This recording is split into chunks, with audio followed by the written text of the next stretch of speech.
If you ever tried to blend two photos in Canva, you know the painful workaround. Search for a transparent gradient, match the color, duplicate it, download, re-upload. It's tedious, time-consuming, and incredibly hard to modify. But now that Canva owns Affinity, you actually have a professional tool that allows you to do this in seconds.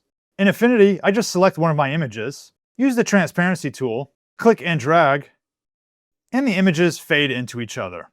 And it's very easy to reposition and modify as I like. Done in seconds, and easy to change. So if you're ready to stop with the Canva hacks and actually learn how to do this quickly, let's jump in. So I'm here in Affinity, and let's start by opening one of our images. I'll select File, Open.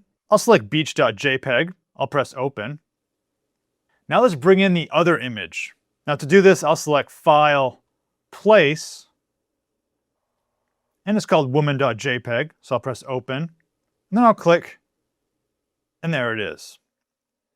Now what I can do is use the Move tool here, this black arrow, and resize the image as I like. This can all be changed later, so you don't have to worry about making any permanent decisions. Now one thing I will do is save this as an Affinity file. Right now if I save this, it would save as a JPEG and just overwrite my original JPEG. But I want to preserve the Affinity features like the layers over here. So I'll select File, Save As, and I'll just call it photoblend.af. So I'll click Save. Now I'm here in the Vector Studio. Affinity has different studios up here that have different tools by default. You can see the interface is changing a little bit as I click through them. I'll use the Vector Studio for this one. And what I'll do is I'll use a tool called the Transparency tool. Now you probably see this tool here. It's the Fill tool.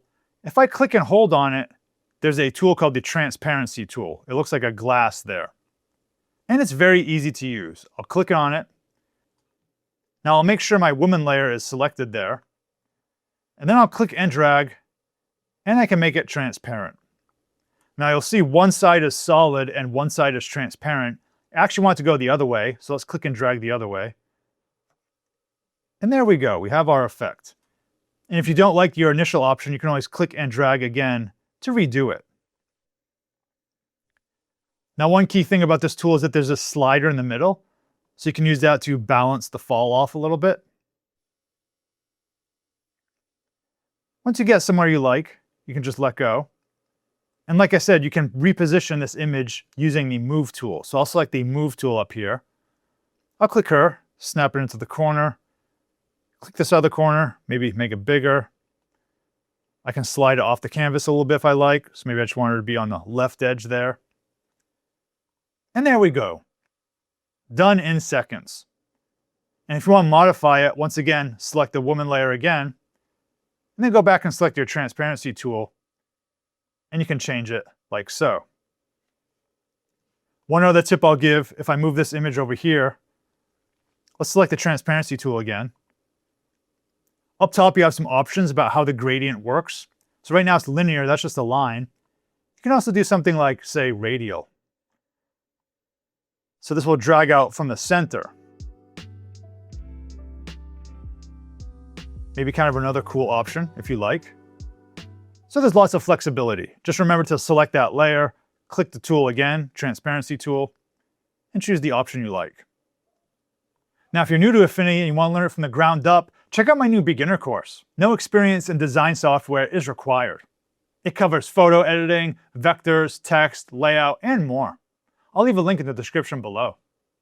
Now what if you wanted to use this image in a Canva design? Well, to do that, we can export the result. So I will save this. This saves it as my Affinity file. But Canva and other programs don't know how to use Affinity files, so we have to convert this to a JPEG or a PNG. And to do that, we use the export function. So let's export as a JPEG. I'll select File, Export, Export. There's many file types here you can choose. Let's choose JPEG for our example. I'll just choose the first one, best quality. Over here we have the size. I don't actually need it to be that big. There's a little trick here you can do with some math. I'll press divide by 2 and then hit enter. Let's make it half the size. I'll press export. I'll call it photoblend.jpg. I'll press save. Now here I'm in Canva. Let's say I created a Canva project.